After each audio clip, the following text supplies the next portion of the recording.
Hello viewers, welcome to my সখী cooks.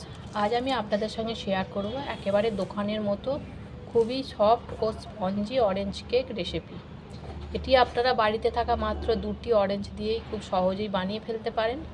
আশা করি আমার এই রেসিপিটা আপনাদের নিশ্চয়ই ভালো লাগবে। ভালো লাগলে একটি লাইক, শেয়ার ও সাবস্ক্রাইব করার অনুরোধ রইল। আর যেসব পুরনো বন্ধুরা আমার সাথে আছেন তাদেরকে জানাই অসংখ্য অসংখ্য ধন্যবাদ। তাহলে আসুন বন্ধুরা, দেখে নিন এই কেকটি আমি কিভাবে বানিয়েছি। সবার প্রথম আমি এখানে দুটো অরেঞ্জ নিয়ে নিয়েছি। এবার একটা অরেঞ্জের ওপরের দিকের অংশটা হালকা করে একটা গ্রেটারের সাহায্যে গ্রেট করে নেব 1 চামচ মতো। এই যে অরেঞ্জের ওপরের যে অংশটা আছে হালকা করে আমি গ্রেট করে নেব। খুব বেশি চেপে চেপে গ্রেট করবেন না, তাহলে সাদা অংশটা বেরিয়ে এলে কেকটা তেঁতো হয়ে যেতে পারে। সেই জন্য ওপরের অংশটি আমি হালকা করে গ্রেট করে নিলাম 1 চামচ মতো। এতে আমাদের কেকের ফ্লেভারটা খুবই সুন্দর হবে। এই দেখুন, আমি ওপরের অংশটা হালকা করে শুধু গ্রেট করে নিয়েছি। এবার অরেঞ্জ দুটোকেই আমি কেটে রস বের করে নেব।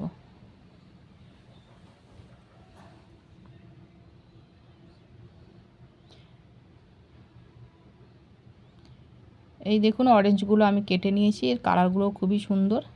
এবার আমি এখানে একটা রস বের করার ব্লেন্ডার নিয়ে নিয়েছি। আপনারা চাইলে হাতে করেও রস বের করে নিতে পারেন। এবার আমি অরেঞ্জের পিসগুলো ওপর দিকে রেখে হাতে করে ঘুরিয়ে ঘুরিয়ে রস বের করে নেব।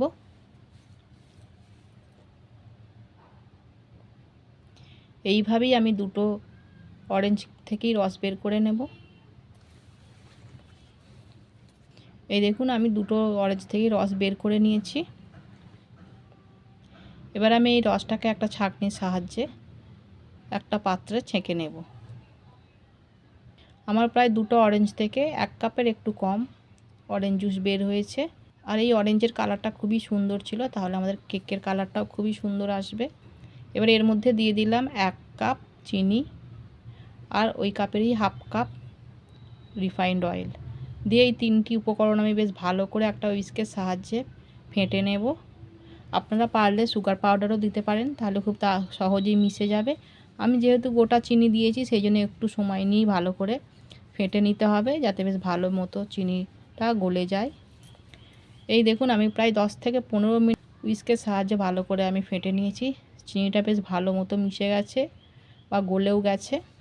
এবার আমি এই একটা ছাঁকনির মধ্যে দিয়ে দেব 1.5 কাপ মতো ময়দা, 1 টিস্পুন বেকিং পাউডার আর হাফ টিস্পুন বেকিং সোডা। এর বেশ ভালো করে আমি চেলে নেব। এই দেখুন, আমি শুকনো উপকরণগুলো বেশ ভালো করে চেলে নিয়েছি। এবার আমি হুইস্কের সাহায্যে আলগা হাতে বেশ ভালো করে ময়দাটা মিশিয়ে নেব। এমনভাবে মেশাতে হবে যাতে এর মধ্যে কোনো ময়দার গুটলি না তৈরি হয়। খুবই আলগা হাতে মিশিয়ে নিতে হবে, এই সময় ফেটানোর কোনো দরকার নেই, সে মিশিয়ে নিতে হবে আলগা হাতে। আমি এইভাবে ঘুরিয়ে ঘুরিয়ে বেশ ভালো করে মিশিয়ে নিলাম। দেখুন, আমি বেশ মিশিয়ে নিয়েছি, কিন্তু আমাদের ব্যাটারটা বেশ ঘন আছে, সেই জন্য আমি এর মধ্যে দিয়ে দেব 2 চামচ মতো দুধটা দিয়ে আবার আমি আলগা হাতে মেশাতে থাকবো। আমি এইভাবেই আলগা হাতে মিশিয়ে নেব। দেখুন, দুধটা বেশ ভালো করে মিশিয়ে নিয়েছি, কিন্তু আমাদের আরেকটু দুধের দরকার আছে। আমি সেই জন্য আরও 2 চামচ মতো দুধ দিয়ে দিলাম। দিয়ে আবার ওই একইভাবে আমি মিশিয়ে নেব আলগা হাতে। ব্যাটারটা এমন বানাতে হবে যাতে খুব বেশি না নরম হয় আর খুব বেশি না শক্ত হয়। এই দেখুন, আমি বেশ ভালো করে মিশিয়ে নিয়েছি। এবার আমি এর মধ্যে যে অরেঞ্জ গ্রেট করে রেখেছিলাম 1 চামচ, সেটা দিয়ে দিলাম। দিয়ে আবার আমি আলগা হাতে মিশিয়ে নেব। আমার এখানে মেশানো হয়ে গেছে। এই দেখুন, ব্যাটারটা আমার তৈরি হয়ে গেছে। ঠিক এই রকম তৈরি করে নিতে হবে। আমি এখানে একটা প্লেন সাদা পেজ নিয়ে নিয়েছি। এবার যে কেক টিনে আমি কেক বানাবো সেই টিনটার মাপের আমি কেটে নিলাম গোল করে। এই দেখুন, আপনারা চাইলে বাটার পেপারও ব্যবহার করতে পারেন। এবার এই কেক টিনটার মধ্যে আমি 1 চামচ তেল দিয়ে ভালো করে ব্রাশ করে নেব। আপনারা চাইলে কোনো স্টিলের বাটি অথবা সিলভারের বাটিতেও কেক তৈরি করে নিতে পারেন, পদ্ধতিটা একই হবে। এবার আমি ব্রাশ করার পর যে পেজটা আমি কেটে রেখেছিলাম সেটা এর মধ্যে চেপে চেপে লাগিয়ে দিলাম। দিয়ে ওপর থেকেও আরও 1 চামচ মতো তেল ব্রাশ করে নিলাম ভালো করে। আমার এটাই বাটার পেপার তৈরি হয়ে গেল। এবার এর মধ্যে আমি যে বানিয়ে রাখা ব্যাটারটা ছিল কেকের, সেটা আমি দিয়ে দিলাম।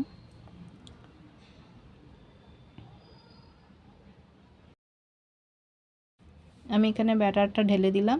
এবার কিছুটা ট্যাপ করে নেব, যাতে এর মধ্যে কোনো এয়ার বাবলস থাকলে বেরিয়ে যায়।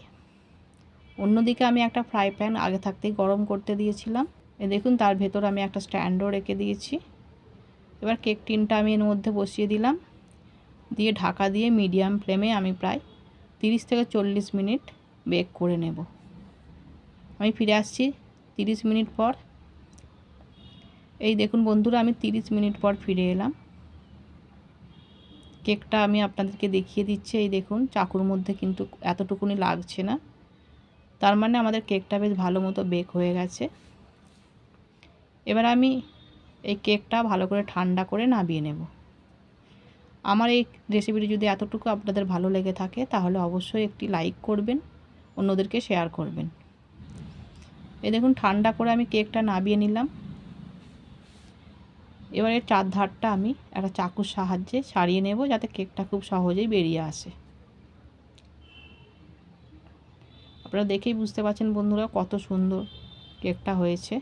এবার আমি একটা প্লেটের মধ্যে এটাকে বের করে নেব।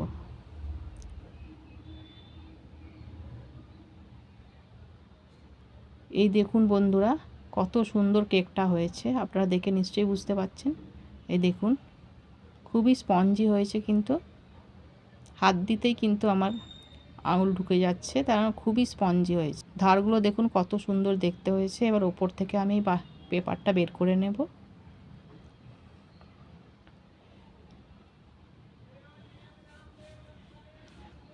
আমি পেপারগুলো সব বের করে নিলাম ওপর থেকে।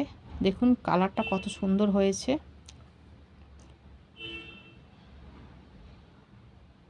দেখুন খুবই স্পঞ্জি হয়েছে কিন্তু বন্ধুরা। এবার আমি আপনাদেরকে কেটে দেখাই। খুবই সুন্দর লাগছিল কাটার সময়, এত বেশি স্পঞ্জি হয়েছে কি বলবো আপনাদেরকে। এই দেখুন, আপনারা দেখে নিশ্চয়ই বুঝতে পারছেন। এই দেখুন বন্ধুরা কত সুন্দর কেকটা হয়েছে। আপনারাও এইভাবে বানিয়ে নেবেন বাড়িতে, খুব সহজে, একেবারে দোকানের মতো। আপনাদের পরিবারের নিশ্চয়ই ভালো লাগে। যে কোনো ফেস্টিভ্যাল অথবা জন্মদিনে আপনারা এই কেকটি বানিয়ে নিতে পারেন। খেতে কিন্তু অসাধারণ হয়েছিল। তাহলে বন্ধুরা আমার এই কেকের রেসিপিটি আপনাদের কেমন লাগলো কমেন্ট করতে ভুলবেন না। ভালো লাগলে লাইক করবেন, অন্যদেরকে শেয়ার করবেন। আর এই ধরনের নিত্য নতুন রেসিপি দেখতে হলে আমার চ্যানেলটিকে সাবস্ক্রাইব করে পাশে থাকা নোটিফিকেশান বাটনটিকে অন করে দেবেন, যাতে নতুন নতুন ভিডিও আপলোড করলে সবার প্রথম আপনাদের কাছে পৌঁছে যায়। আবার আপনাদের সঙ্গে দেখা হচ্ছে অন্য আরেকটি নতুন রেসিপির সাথে। ধন্যবাদ।